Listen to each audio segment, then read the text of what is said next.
అదేవిధంగా అధ్యక్ష గమనించినట్లయితే అధ్యక్ష ఈ 5 సంవత్సరాలలో ఇంకా అనూహ్యమైన పరిస్థితులు ఏం చూసామనంటే అధ్యక్ష కేంద్ర ప్రభుత్వం రాష్ట్రానికి ఇచ్చే పన్నుల వాటా అంటే డెవల్యూషన్స్ అంటాం,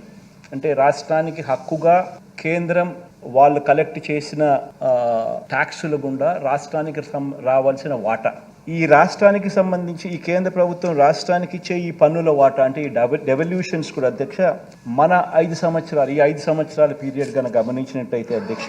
ఆ డెవల్యూషన్స్ కూడా తగ్గాయి. అంటే దానికి ముందు 5 సంవత్సరాలు చంద్రబాబు నాయుడు గారి పాలనలో ఉన్న 5 సంవత్సరాలతో ఈ 5 సంవత్సరాల పరిస్థితి ఏమిటి అని గమనిస్తే కేంద్రం నుంచి రావాల్సిన డెవల్యూషన్స్ కూడా మన రాష్ట్రానికే కాదు అన్ని రాష్ట్రాలకు కూడా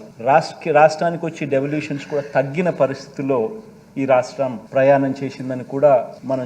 చూసిన పరిస్థితులు అధ్యక్ష. అదే రకంగా అధ్యక్ష రాష్ట్రానికి అత్యంత కీలకమైన వ్యవసాయము, విద్య, మహిళా సాధికారత ఇటువంటి రంగాల మీద అధ్యక్ష గత ప్రభుత్వ విధానాల వల్ల రాష్ట్రం మీద దాని ఇంపాక్టు, ప్రజల మీద దాని ఇంపాక్టు ఎంత తీవ్ర స్థాయిలో దాని పడింది అటువంటి పరిస్థితుల్లో కూడా మనం ప్రయాణం చేస్తూ రాష్ట్రాన్ని 5 సంవత్సరాలలో ఈ ముందుకు నడపవలసిన పరిస్థితి వచ్చింది అధ్యక్ష. ఇక 4వది అధ్యక్ష రాష్ట్ర విభజన తర్వాత ఇప్పటికీ కూడా అధ్యక్ష మనం ఎదుర్కొంటున్న ఇబ్బందులు మనల్ని ఇప్పటికి